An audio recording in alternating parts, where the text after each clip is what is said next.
All right, let's just face it. Keeping our finances in check can sometimes feel incredibly daunting, right? But I want to kick things off by validating a feeling you might already have. Saving money absolutely should not feel like a harsh lecture on extreme frugality or some miserable life of total deprivation. Instead, it should feel like you're just putting together a practical, everyday playbook of systems that actually work in the real world. So, in today's explainer, we're going to walk through 15 completely actionable, realistic money-saving hacks to help you keep way more of your hard-earned cash every single month. To keep this easy to digest, we've grouped these 15 hacks into 4 main buckets: everyday spending habits, food and groceries, bills and fixed costs, and big picture money moves. Let's dive in. Section 1 is everyday spending habits. We're looking at small behavioral tweaks that result in massive monthly savings. Okay, let's start with the 24 to 48 hour rule. This is a remarkably simple system to force yourself to just pause and reflect. When you see something non-essential that you suddenly really want to buy, you implement a mandatory waiting period of at least a day or two. This tiny behavioral tweak creates a buffer, effectively separating those random emotional impulses from practical, intentional purchases. It's not about saying no forever, you know? It's just about saying, not right this second. And honestly, that usually turns into a natural no anyway once the emotion completely fades. Listen to this real-life example from someone doing a no-spend challenge. She and her partner were at a store and spotted this undeniably adorable bathrobe for their dog. I mean, it was a huge temptation. But by forcing that pause, she realized it was literally just a towel with straps. Her dog didn't need it, she already had towels at home, and she mostly just uses a regular towel and a hairdryer anyway. Resisting that cute but totally useless dog bathrobe saved immediate cash and kept unnecessary clutter out of her house. It's a perfect reminder that our sudden urges to buy are almost always emotional, not practical. To keep more of that cash in your pocket, you really need to actively audit your recurring costs and lean heavily into local resources. Take a hard, honest look at your bank statements. Are you blindly paying for overlapping services? Like, if you're paying for an Audible subscription while simultaneously paying for Spotify Premium, which, by the way, now actually includes audiobooks, you've got to cancel that overlap. Also, definitely check out library apps like Libby for free books and media. When you do spend money, be smart about it. Use cashback or rewards credit cards on your normal purchases. Just don't fall into the trap of overspending simply to earn more points. And finally, for weekend family time, try swapping those expensive outings for free stuff, like local museum days, checking out a new park, or honestly, just building a giant obstacle course in the living room. Moving right along to Section 2, food and groceries. This is all about conquering your most frequent variable expense. So get this, 157. That is the average amount in euros lost per year to food waste by a single person, according to recent data. It represents about 5% of the average food budget that is literally just thrown in the trash. That is exactly why we need a better grocery system. Saving here isn't just about spending less at the register, it's about actually consuming the stuff we buy. So how do we fix this massive leak? First off, never walk into a grocery store without a list. You can actually use tools like ChatGPT to instantly generate a weekly meal plan and a highly specific shopping list that fits your exact budget. When you're in the aisles, stick to generic store brands for your staples. Seriously, the quality difference is usually zero. Also, buy your non-perishables in bulk. Grabbing a 24-pack of paper towels at a warehouse store is significantly cheaper in the long run. Finally, pull back on dining out.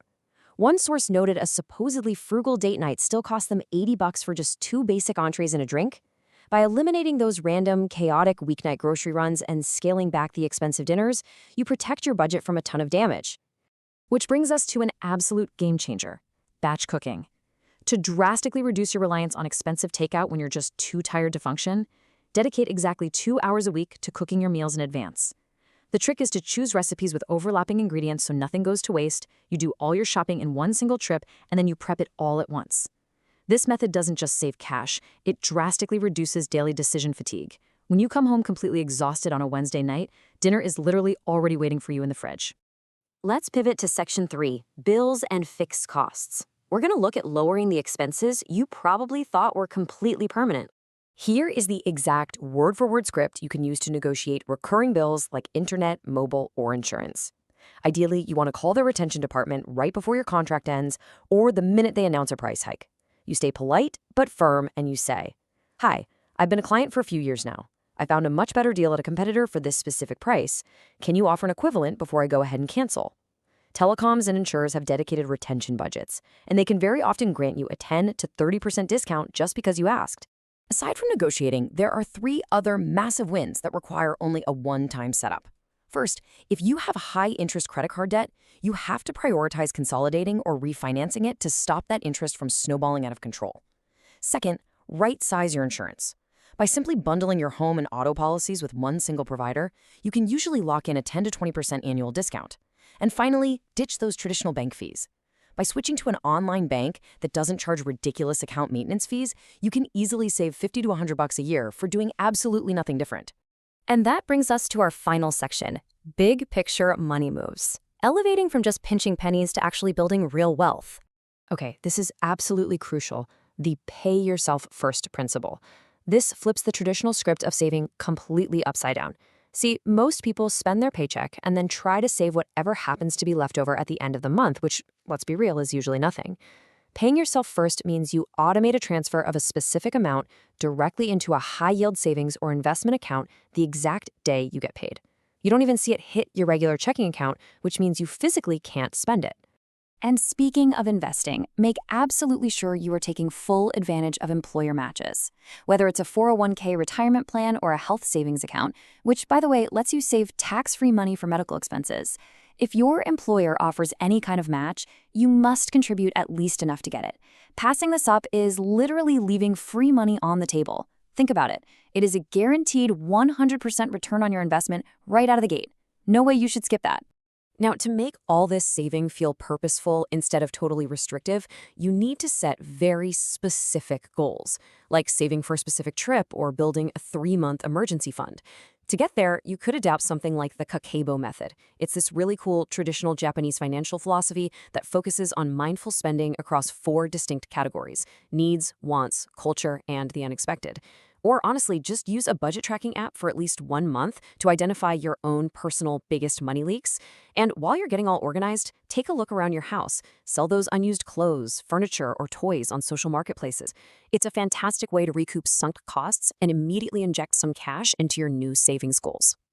To balance your entire macro budget visually, the 50-30-20 rule is an incredibly effective framework. Basically, you allocate 50% of your net income to absolute needs, 20% to savings and debt repayment, and a full 30% to your wants. What is so great about this system is that it completely removes the guilt. Once you hit your savings goal and you cover your basic bills, you can spend that remaining 30% on hobbies and dining out with zero remorse. As we wrap up this explainer, I really want to emphasize the overarching theme connecting all 15 of these hacks. Remember that successful saving relies on smart systems and automation. Relying purely on daily willpower is a straight-up recipe for failure because decision fatigue is very real. When you automate your savings, when you batch cook your meals, and when you enforce that 24-hour waiting rule for purchases, you completely remove the heavy burden of having to be perfectly disciplined every single day. You just let the systems do the heavy lifting for you. So I want to leave you with this one provocative thought to kickstart your new financial systems today. Look at everything we've covered, from meal planning to negotiating bills to paying yourself first. What will you automate first? Seriously, start with just one small change, set that system in motion, and watch your savings begin to grow. Thanks so much for joining me on this explainer, and I will catch you next time.